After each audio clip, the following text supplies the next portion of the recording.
सहानुभूति पूर्वक विचार करना है उसमें। जी शिवरतन जी शर्मा।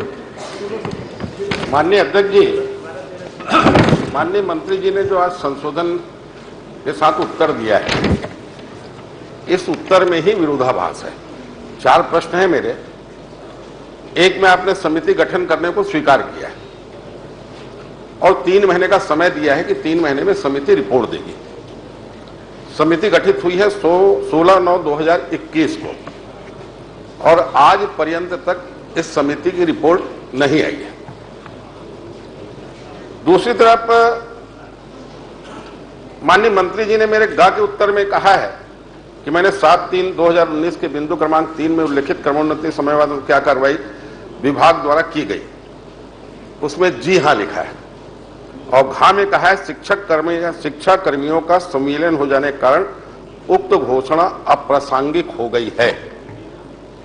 माननीय अध्यक्ष जी, शिक्षा कर्मियों का संविलियन पहला 2018 में हुआ और 2018 में जब संविलियन हुआ और शिक्षा कर्मी हड़ताल पे गए तो माननीय भूपेश बघेल जी उस समय कांग्रेस के अध्यक्ष थे और उस आंदोलन में वो गए थे और उनका भाषण हुआ था, राज्य सरकार के वर्तमान फैसले से सभी वर्गों को लाभ नहीं मिलेगा, इसमें सिर्फ वर्ग 1 और वर्ग 2 को ही लाभ होगा।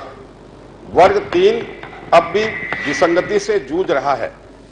पीसीसी चीफ ने कहा कि शिक्षा कर्मियों के राज्य के फैसले को लेकर नाराजगी है। संविलियन और वेतनमान का लाभ सभी शिक्षा कर्मियों को नहीं होगा। और अपने घोषणा पत्र में भी उन्होंने इस बात का उल्लेख किया कि हम वेतन विसंगति दूर करने के लिए कार्य करेंगे। और आप स्वयं स्वीकार कर रहे हैं कि 16/9/2021 को आपने समिति गठित की, रिपोर्ट आई नहीं और आपने लिख दिया शिक्षा कर्मियों का संविलियन हो जाने के कारण उक्त घोषणा अप्रासंगिक हो गई है। तो वेतन विसंगति है क्या, इस बात को आप समझ रहे हैं कि नहीं समझ रहे हैं? पहले आप मेरे को बता दो, आप वेतन विसंगति क्या है ये समझा दो। आप क्या है इसमें बताइए तो, क्या है वेतन विसंगति क्या है इसमें, ये बता दीजिए। अरे भाई, जिस बात के लिए आपने कमेटी बनाई है, कमेटी आपने बनाई ना वेतन विसंगति को दूर करने के लिए जी, तो आपने क्या समझा वेतन विसंगति को? पहले ये तो स्पष्ट करो, किस प्रकार की वेतन विसंगति थी जिसके लिए आपको समिति बनानी पड़ी? इसीलिए तो कमेटी बनाई है, इसीलिए तो कमेटी बनाई गई है ना। कमेटी की बैठकें होगी, उसमें आपके कई लोग हैं, उसमें शिक्षा विभाग के लोग रहेंगे, वित्त विभाग के लोग रहेंगे, जीडी के लोग रहेंगे, तो ये सबका उसमें जो बैठक होगा तब तो कुछ उसमें हल निकलेगा। माननीय अध्यक्ष जी, आप स्वयं उत्तर देख लीजिए। उत्तर में आपने लिखा है वेतन विसंगति दूर करने के लिए आपने प्रमुख सचिव छत्तीसगढ़ शासन स्कूल शिक्षा विभाग की अध्यक्षता में समिति बनाई है। आप स्वयं स्वीकार कर रहे हैं रिपोर्ट आई नहीं तो बनी है ना इसमें, तो अरे भाई, रिपोर्ट के लिए आपने 3 महीने का समय निर्धारित किया है ना। अरे इसके लिए तो धन्यवाद। आपने रिपोर्ट के लिए 3 महीने का समय निर्धारित किया है और 18 महीना हो गया। 3 महीने का समय आपने निर्धारित किया, रिटर्न में दिया है और आप स्वयं स्वीकार कर रहे हैं कि अब तक समिति की रिपोर्ट नहीं आई है। मैं आपसे सिर्फ प्रश्न ये कर रहा हूं कि वेतन विसंगति क्या है जिसके लिए आपको समिति गठित करनी पड़ी? किन किन बिंदुओं पे बात करने के लिए समिति गठित की गई थी, वो बिंदु बता दीजिए। उस समिति को कौन कौन से बिंदु दिए गए थे जांच के लिए? और समिति की रिपोर्ट नहीं आई तो उसके पीछे क्या कारण है और लेट होने के लिए दोषी लोगों पर आप क्या कार्रवाई करेंगे?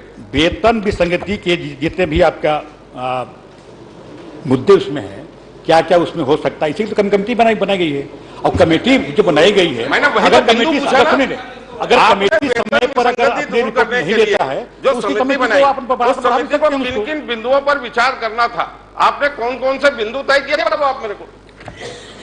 माननीय अध्यक्ष महोदय, मैंने कहा कि वेतन विसंगति के संबंध में एक कमेटी बनी हुई है, ये समिति बना हुआ है, समिति उसमें भी विचार करेगा उसमें। और या अगर उसमें नहीं हो पाए माननीय अध्यक्ष महोदय, तो हम इसकी समय वृद्धि के लिए भी प्रस्तुत किए हैं उसमें कि उसको समय वृद्धि करने के लिए निवेदन किया है। माननीय अध्यक्ष जी, मैंने बहुत पॉइंटेड प्रश्न किया है। मंत्री आप समिति बनाना स्वीकार कर रहे हैं, बिंदु बताइए। मंत्री जी, शर्मा जी ये जानना चाहते हैं कि किन किन बिंदुओं पे परीक्षण होगा, कोई बिंदु निर्धारित किया है आपने? माननीय अध्यक्ष महोदय, जो भी वेतन विसंगति के संबंध में जो भी उसमें बिंदु होंगे उसी में तो विचार होगा माननीय अध्यक्ष महोदय। बिंदु पर तय थोड़ी अभी हम किए हैं, ये समिति तय करेगी माननीय अध्यक्ष को, कौन सा तय करेगा? ये समिति के सामने कब तक करेंगे, घोषणा कर दो। एक मिनट, नहीं माननीय अध्यक्ष जी, माननीय अध्यक्ष महोदय, आप माननीय समिति मंत्री के उत्तर से संतुष्ट हैं क्या? आप चलिए अब वो बिंदु नहीं बता पा रहे हैं, किन किन बिंदुओं पर इस समिति को अपनी रिपोर्ट प्रस्तुत करना है। पहले बिंदु को तो बता दें, तब हमारा आगे प्रश्न हो। एक बात। दूसरी बात, आपने 3 महीने का समय निर्धारित किया टाइम और समिति को गठित किया, 18 महीना हो गया। अरे 18 महीने में रिपोर्ट नहीं है तो उसके लिए आप क्या कार्रवाई करेंगे? नहीं, माननीय अध्यक्ष महोदय, समिति अगर समय पर रिपोर्ट नहीं दे पाई तो उसके कार्यकाल पर बढ़ाएंगे। अच्छा, और एक मिनट, चलिए, समिति का कार्यकाल बढ़ाने का आदेश क्या? शर्मा जी, देखिए, समिति के समक्ष जो भी कर्मचारी के पदाधिकारी होते हैं, फेडरेशन के होते हैं, उनको बुलाया जाएगा। उनकी क्या क्या उनका कहना है, उनकी बातों को सुनेंगे, उसके बाद वो पूरा फैसला करेंगे उसमें। माननीय अध्यक्ष जी, उत्तर नहीं आ रहा है माननीय मंत्री जी। ठीक है ना, वो पूछेंगे। एक मिनट, ये तो मैं मूल प्रश्न करता हूँ, मेरे प्रश्न माननीय अध्यक्ष महोदय, भाई उनको भी पूछ माननीय अध्यक्ष महोदय, अध्यक्ष जी, माननीय अध्यक्ष जी, इतना स्पष्ट लगभग 1 लाख कर्मचारी कर दिया है माननीय मंत्री जी ने। समिति बन गई है, समिति के लगभग 1 लाख समिति के कार्यकाल माननीय अध्यक्ष महोदय, उलझाइए मत उसको। माननीय अध्यक्ष महोदय, एक मिनट ना, उलझाइए मत। अमरजीत ये साबित कर रहे हैं कि मंत्री अक्षम है और वो सक्षम है। आप स्वीकार कर लीजिए और अमरजीत उत्तर देंगे। अध्यक्ष जी, उत्तर तो सक्षम और अक्षम की कोई बात ही नहीं है। सक्षम और अक्षम की कोई बात नहीं है।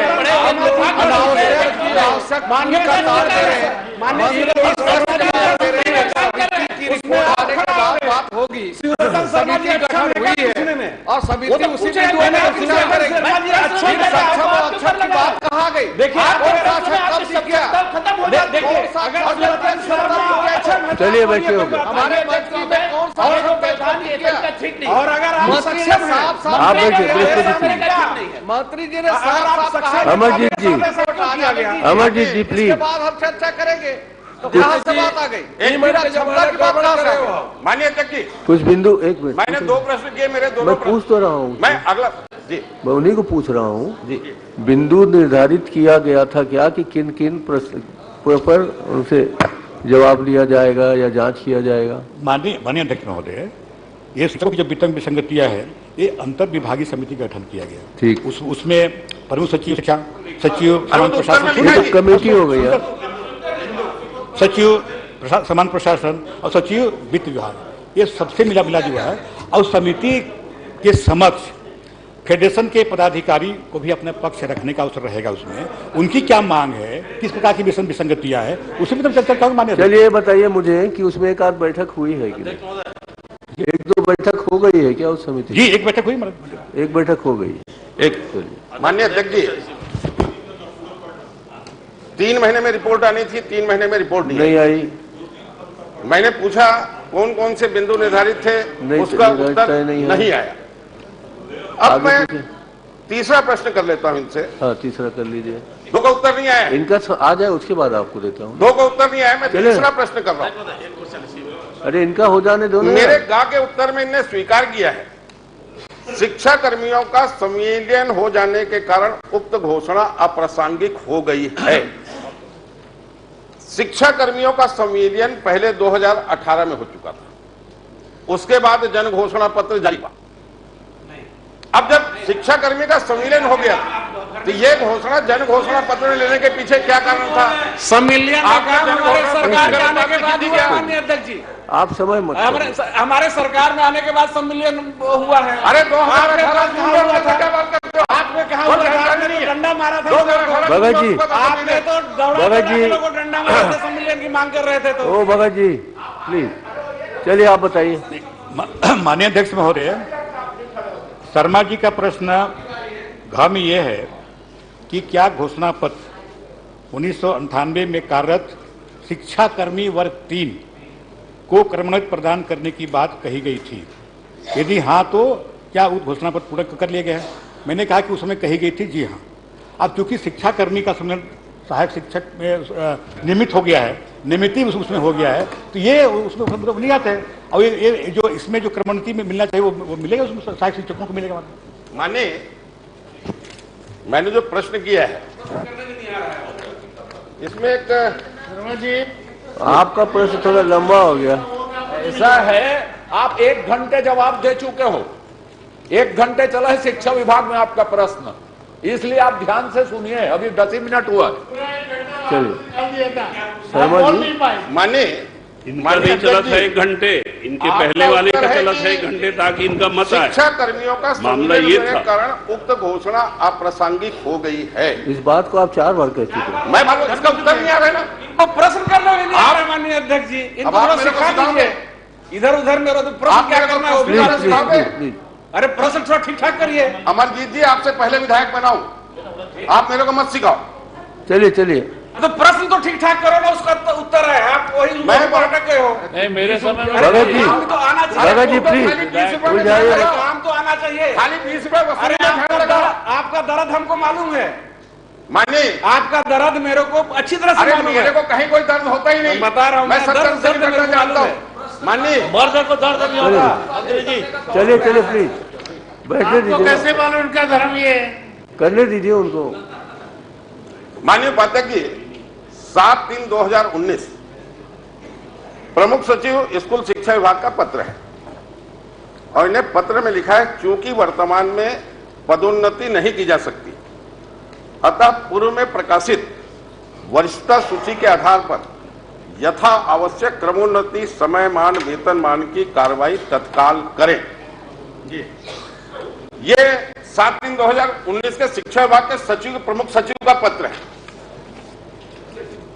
और आप कह रहे हैं शिक्षा कर्मियों का संविलियन हो जाने के कारण इसमें 2 वर्ष के वालों का भी शिक्षा कर्मी का भी संविलियन हो गया, 6 वर्ष वालों का भी हुआ, 8 वर्ष वालों का हुआ। तो जो 6 वर्ष 8 वालों का संविलियन हुआ, उनको क्रमोन्नति का लाभ मिलेगा कि नहीं मिलेगा?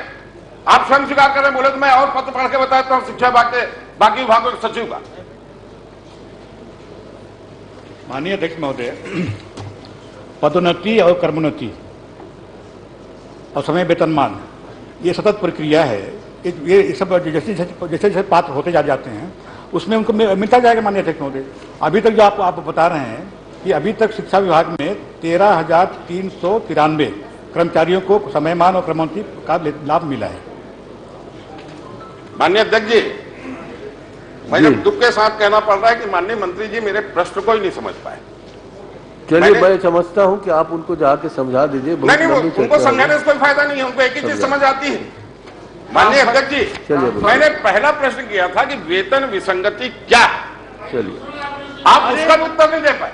चलिए ठीक है ना, माननीय उपाध्यक्ष अध्यक्ष जी उत्तर को है, माननीय कौशिक साहब के प्रश्नों का भी ध्यान रखा जाए। मैंने बताया नहीं दे पाए।